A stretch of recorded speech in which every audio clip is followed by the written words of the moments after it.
هلا يا شباب، شلونكم؟ شلون صحتكم؟ اليوم فيديونا راح يكون مثل ما تشوفون بالعنوان اغرب المعلومات عن الدول ما سمعان بيها، وراح اكيد راح تتفاجئون بيها. طبعا اليوم دولتنا هي المملكة العربية السعودية. راح انطيكم 10 معلومات عن المملكة العربية السعودية. اتصور مو الكل يعرفها. اوكي، خلونا نبدأ الفيديو. شباب، اول معلومة عن السعودية اللي هي ما يوجد دولة السعودية ولا نهر واحد. تخيل، كلها صحراء، دولة كاملة ما بيها أي نهر. طبعا ما كنت أعرف هاي المعلومة صراحة، إنه ما بيها ولا نهر حتى صغير يعني.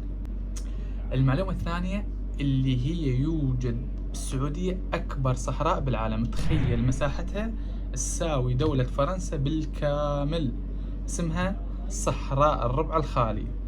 طبعا ما كنت تعرف هاي المعلومة صراحة، انه يوجد بها اكبر صحراء بالعالم، لا ومساحة دولة كاملة يعني بدولة فرنسا. تخيل يعني. والله ما كنت متوقعها يعني. تخيل يوجد اكو جبل اسمه جبل السود، هذا بعسير. هذا بوقت الشتاء تخيل ينزل عليه ثلج يعني. تخيل يعني بالسعودية اكو ثلج يعني. فما كنت متوقع انه اكو ثلج بالسعودية. اتخيل السعودية في بيها اكبر مكان تجمع للناس بالعالم، اللي هو مكة المكرمة بوقت الحج. 2 مليون يعني. تخيل كلهم مكان واحد يعني. تخيل. وبعد عندهم شنو؟ وتخيل شباب، بالسعودية اكبر احتياطي نفط بالعالم يصل الى 17%، اللي هو الذهب الاسود. تخيل يعني.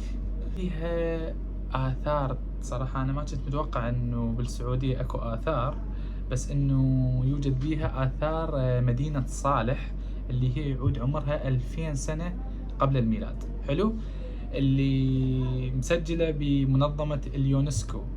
تخيل جمالها، يتجنن يعني صراحة. وشباب، شنو بعد بيها بالسعودية؟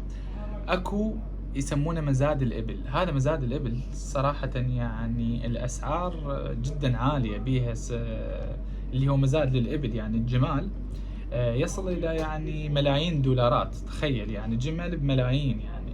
هذا ما موجود بكل العالم، بس بالسعودية يعني، لذلك يسمونه سفينة الصحراء. والمعلومة الأخيرة يا شباب، يوجد بالسعودية أكبر مصنع لإنتاج الألبان بالشرق الأوسط كله، موجود بالسعودية. شباب، شنو أكثر معلومة حبيتوها وأكثر معلومة ما كنتوا تعرفونها؟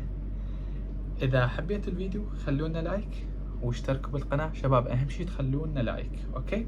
واشتركوا بالقناة، وكتبوا لنا بالتعليقات يا دولة تحبون أسوي فيديو عليها، ونشوف شنو معلومات بيها.